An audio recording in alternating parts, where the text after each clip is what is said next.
Imagine thanking your political rival for poaching one of your senior colleagues. Now imagine doing it publicly, on television, with a smile on your face. That's exactly what Kemi Badenoch just did, and honestly, it might be the most brilliantly savage political move we've seen in ages. The Conservative Party leader has just turned what should have been a devastating blow into a masterclass in political spin, calling Robert Jenrick a liar and thanking Nigel Farage for doing her spring cleaning. You absolutely cannot make this up. Quick favor, if you're loving this drama, smash that subscribe button and hit the bell icon. Over 94% of you watching haven't subscribed yet. It's completely free, takes literally 1 second, and it genuinely keeps us going. Cheers if you did. Right, back to the absolute chaos. So, here's what happened.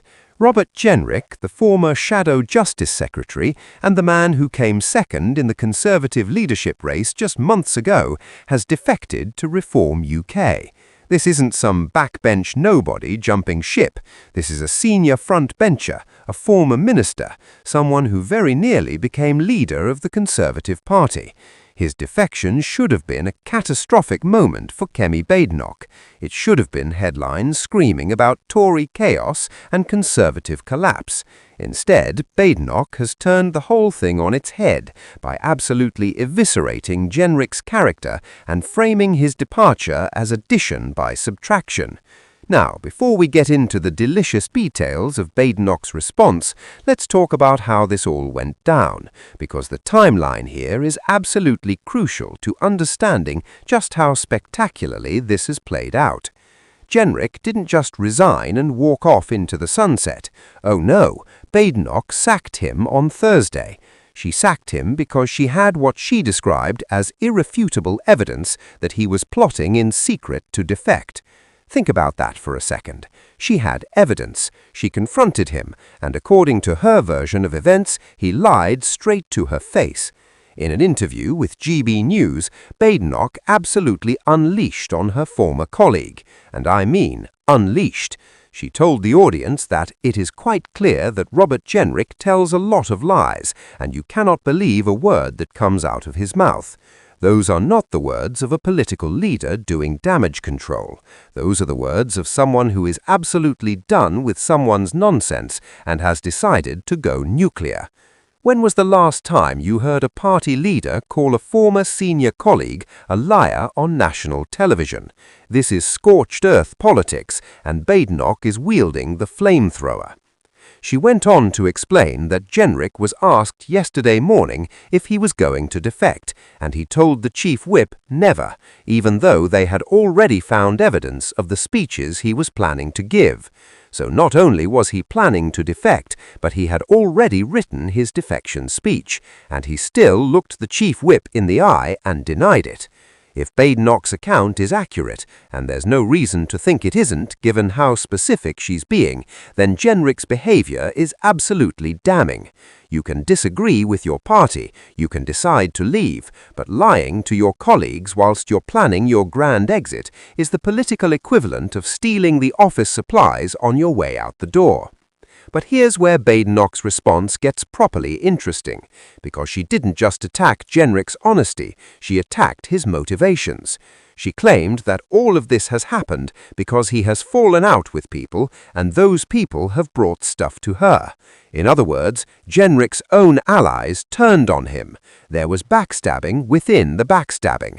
It's like a political Russian doll of betrayal, and Badenoch is gleefully peeling back the layers on live television.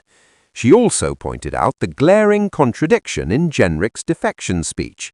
He gave a speech complaining about things that were already there when he was standing to be leader. Let that sink in for a moment. Jenrick ran for Conservative Party leader just months ago. He knew everything about the party's state, its challenges, its direction. He actively campaigned to lead it. And now, having lost that leadership race, he suddenly discovered that actually the Conservative Party is terrible and he needs to leave. Badenoch's implication is crystal clear. He is leaving because he does not think he could be leader. This isn't about principles. This isn't about policy. This is about a man who lost a leadership contest and decided that if he couldn't be in charge, he'd take his ball and go play somewhere else. And then came the absolute pièce de résistance of Badenoch's response. She revealed that people from Reform and other Conservative Party members had been bringing her information about Jenric's actions to undermine the party, and she kept giving him chances. She kept giving him chances. She knew he was up to something. She had evidence, and she still tried to keep him in the tent. Only when it became absolutely undeniable did she finally pull the trigger. That's either remarkably patient or politically naive, depending on your perspective, but it certainly paints Jenric as someone who was given every opportunity to be loyal and chose chaos instead. But the real genius of Badenoch's response, the moment that will live in political highlight reels forever, is when she thanked Nigel Farage for doing her spring cleaning. I am just glad that Nigel Farage is doing my spring cleaning for me. He is taking away my problems. Can you imagine? Your political rival is actively trying to destroy your party by poaching your MPs, and you respond by thanking him for taking out the rubbish. It's the political equivalent of telling someone who's trying to insult you that they're actually doing you a favor. The sheer audacity of it is breathtaking. But let's talk about what this means for the bigger picture, shall we? Because this isn't just about personal drama, as entertaining as that is. This is about the future direction of the Conservative Party and its relationship with Reform UK. Badenoch is drawing a very clear line in the sand. She's saying the Conservatives are the party of solutions, whilst Reform are the party of problems. That's a direct shot across the bow at Farage's operation. She's essentially calling them professional complainers who don't actually have any answers. Whether that's fair or not is up for debate, but it's certainly a bold strategy. And then there's the policy side of things. Badenoch was keen to emphasize that she's standing for conservative values, conservative principles, which include things like controlling borders, leaving the European Convention on Human Rights, getting people off benefits, and making work pay. She even said she doesn't think Jenric actually disagrees with any of those policies. So if he doesn't disagree on policy, why is he allegedly jumping ship? That's the million-pound question.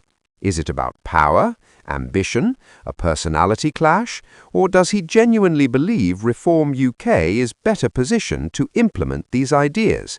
We might get answers to those questions soon enough, or we might just get more delicious political theatre. Now, Badenoch also revealed something rather touching in her interview.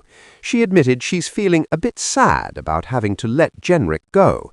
She said she never likes letting people go, but if they're behaving inappropriately, it has to happen for the good of everyone else.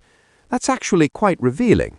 It shows that despite all the fire and brimstone, despite the savage put-downs and the political calculation, there's still a human being making difficult decisions.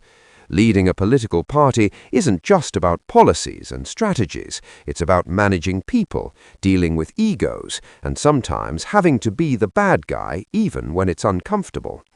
But she quickly recovered from that moment of vulnerability to remind everyone that she has strong beliefs and strong convictions, and that she doesn't rush to make decisions. When she does something, you can trust it's for the right reasons, because she's done her homework and has the evidence. That's a deliberate message to both her party and the public. She's saying, I'm not trigger-happy, I'm not impulsive, but when I act, I mean it. It's about establishing authority and credibility in a role where both are constantly being questioned.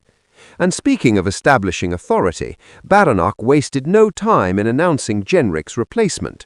Step forward, Nick Timothy, a name some of you might recognize as one of Theresa May's former chiefs of staff.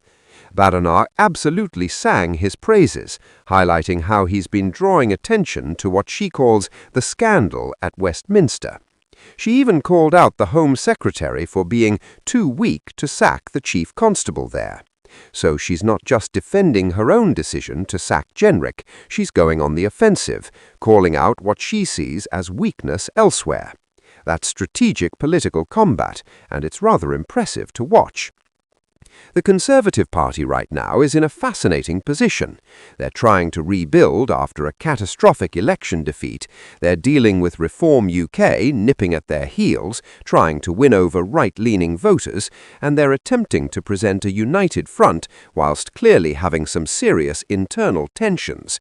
Badenoch sacking Jenrick is a statement.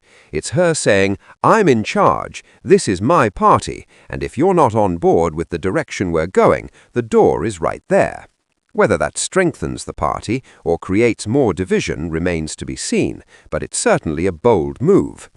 And let's not forget the elephant in the room, or should I say the Nigel in Reform UK. Farage must be absolutely loving this chaos. Every time the Conservatives have internal drama, it plays right into his hands. He can position Reform UK as the alternative for disillusioned Tories, the party that's not tearing itself apart over personality conflicts. Although, to be fair, Badenoch did land a pretty solid blow when she called the Conservatives a team with lots of talent, whilst labelling Reform a one-man band. That's going to sting a bit. The whole situation raises interesting questions about loyalty in politics. When is it acceptable to switch parties? Is it ever justified, or is it always seen as betrayal? In theory, if your principles genuinely align better with another party, shouldn't you have the integrity to make that move?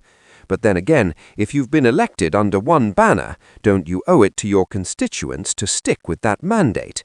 These aren't easy questions, and reasonable people can disagree.